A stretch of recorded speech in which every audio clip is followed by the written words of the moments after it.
Next, write a program to print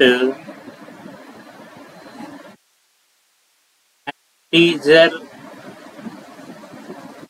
number or value on the console. Integer number లేదా వాల్యూని కనుక print చేయాలంటే first నేను ఇక్కడ రాస్తున్నాను సంథింగ్ ఇంట్ ఏ ఈక్వల్ టు 10 అని. అంటే ఈ 10 అనే వాల్యూ వెళ్ళి ఏ అనే వేరియబుల్లో స్టోర్ అవుతుంది. ఇది ఏ అనే వేరియబుల్, దీనిలో ఉన్న వాల్యూ 10. దీన్ని ప్రింట్ చేయాలి. ఇక్కడ సిఎల్ఆర్ ఎస్సిఆర్ అంటే క్లియర్ స్క్రీన్. దెన్ ఇక్కడ రాస్తున్న ప్రింట్ఎఫ్ డబల్ కొటేషన్లో value of a is. Print చేయాల్సింది ఇంటీజర్ కనుక integer format specifier %d comma a, ending లో గెట్ సిహెచ్ సెమీకోలన్.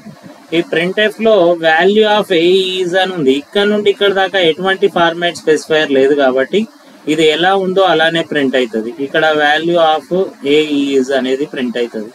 %d అనేది ఇంటీజర్ ఫార్మాట్ స్పెసిఫైయర్, ఏ అనేది ఇంటీజర్ వేరియబుల్. ఇక్కడ ఏ అనే ఇంటీజర్ వేరియబుల్ ఏం స్టోర్ చేసినామంటే 10. కాబట్టి ఈ ఏలు ఏముంటే అది ఈ ఫార్మాట్ స్పెసిఫైయర్ ప్లేస్ లకు కాపీ అవుతుంది. అంటే %d ప్లేస్ లోకి ఏమొస్తుంది అంటే 10. అంటే అవుట్పుట్ ఏంటిదంటే value of a is 10. Same ఇదే విధంగా మీరు కనుక ఇంటీజర్ అయిపోయింది కాబట్టి ఫ్లోట్ వాల్యూ ఆర్ నెంబర్ని ప్రింట్ చేయాలనుకోండి. ఏ విధంగా ప్రింట్ చేస్తామంటే ఇక్కడ రాస్తున్నాను float height equal to, height అనేది వేరియబుల్, ఈక్వల్ టు 70.23. ఫ్లోట్ అనేది డేటా టైప్, హైట్ అనేది వేరియబుల్, 70.23 అనేది వాల్యూ. ఇది దేనిలో స్టోర్ అవుతుంది అంటే హైట్ అనే వేరియబుల్లో స్టోర్ అవుతుంది. సో ఇక్కడ CLR SCR clear screen. Next printf double quotation లో రాస్తున్నాను height is %f comma height semicolon, ending లో గెట్ సిహెచ్. హైట్ ఈజ్ లో ఎటువంటి ఫార్మాట్ స్పెసిఫైయర్ లేదు కాబట్టి ఇది యాజ్ ఇట్ ఈజ్ ప్రింట్ అవుతుంది. హైట్ ఈజ్ %f అనేది ఫ్లోట్ ఫార్మాట్ స్పెసిఫైయర్, హైట్ అనేది ఫ్లోట్ వేరియబుల్. ఈ ఫ్లోట్ వేరియబుల్ ఏముంటే అది %f ప్లేస్ లెక్క కాపీ అవుతుంది. అంటే అవుట్పుట్ ఏమొస్తుంది అంటే హైట్ ఈజ్ 70.23. ఇది ఫ్లోట్ వాల్యూ ఆర్ నెంబర్ ని ప్రింట్ చేయడం గురించి. నెక్స్ట్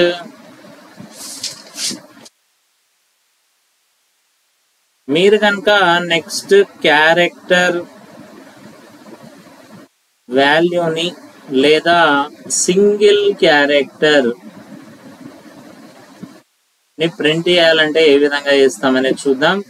ఇక్కడ రాస్తున్నాను క్యార్ m equal to single quotation లో రాస్తున్నాను z అనేది స్ట్రింగ్ వాల్యూ, z అనేది క్యారెక్టర్ వాల్యూ, m అనేది క్యారెక్టర్ వేరియబుల్, క్యార్ అనేది డేటా టైప్. ఈ z అనే వాల్యూ వెళ్ళి m అనే క్యారెక్టర్ వేరియబుల్ లో స్టోర్ అవుతుంది. Next CLR SCR clear screen. Next రాస్తున్నాను ప్రింట్ఎఫ్ డబల్ కొటేషన్ లో వాల్యూ లేదంటే వాల్యూ కాదు, గివెన్ క్యారెక్టర్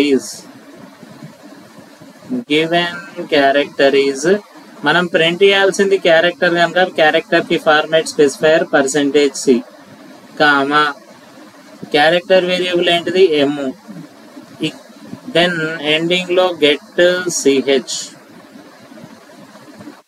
అవుట్పుట్ ఏమొస్తుంది అంటే ఈ గివెన్ క్యారెక్టర్ ఈజ్, దీనిలో ఫార్మాట్ స్పెసిఫైయర్ లేదు కాబట్టి ఎట్లుందో అట్లనే ప్రింట్ అవుతుంది. ఏం ప్రింట్ అవుతుంది? Given character is.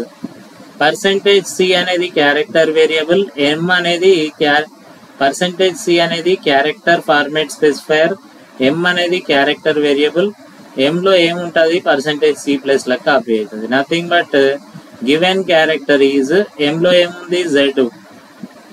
m లో ఏముందంటే ఇక్కడ చూడొచ్చు మీరు z ఉంది కాబట్టి ఇదే ప్రింట్ అవుతుంది. గివెన్ క్యారెక్టర్ ఈజ్ z అనేటువంటిది అవుట్పుట్. నెక్స్ట్ మీరు ఏదైనా ఒక స్ట్రింగ్ వాల్యూని లేదంటే మీ పేరుని ప్రింట్ చేయాలనుకోండి. ఇక్కడ నా పేరు శ్రీనివాస్.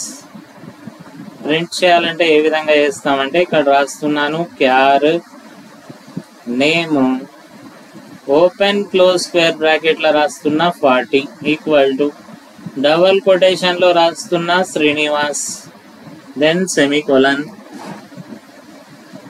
CLR SCR అనేది క్లియర్ స్క్రీన్. ఇక్కడ రాస్తున్నాను ప్రింట్ఎఫ్ డబల్ కొటేషన్లో నేమ్ ఈజ్ %s అనేది character string format specifier comma name అనేటువంటిది string variable, then semicolon. Ending లో గెట్ ch. ఇక్కడ నేమ్ ఉండి బ్రాకెట్ లో నెంబర్ ఉంది కాబట్టి దీన్ని స్ట్రింగ్ అంటాం. ఇది స్ట్రింగ్ డేటా టైప్. నేమ్ అనేది వేరియబుల్ నేమ్, శ్రీనివాస్ అనేది స్ట్రింగ్ వాల్యూ. ఈ శ్రీనివాస్ అని వెళ్ళి నేమ్ అనే వేరియబుల్ లో స్టోర్ అవుతుంది. తర్వాత ఈ ప్రింట్ఎఫ్ గురించి చూద్దాం. నేమ్ ఈజ్ ఇక్కడ నుండి ఇక్కడ దాకా ఫార్మాట్ స్పెసిఫైయర్ లేదు కాబట్టి ఇదే ప్రింట్ అవుతుంది. ఏంటిది? Name is. %s అనేది స్ట్రింగ్ ఫార్మాట్ స్పెసిఫైయర్, నేమ్ అనేది స్ట్రింగ్ వేరియబుల్. దీనిలో ఏముంటే అది ఈ ఫార్మాట్ స్పెసిఫైయర్ ప్లేస్ లకు కాపీ అవుతుంది. నేమ్ అనే వేరియబుల్ ఏముంది? శ్రీనివాస్ కనుక ఇక్కడ శ్రీనివాస్ అనేది ప్రింట్ అవుతుంది. సో ఇది అవుట్పుట్. నెక్స్ట్ వీడియోలో వీటిని ప్రాక్టికల్ గా ఏ విధంగా చేస్తాం అనేది డిస్కస్ చేద్దాం. Thank you.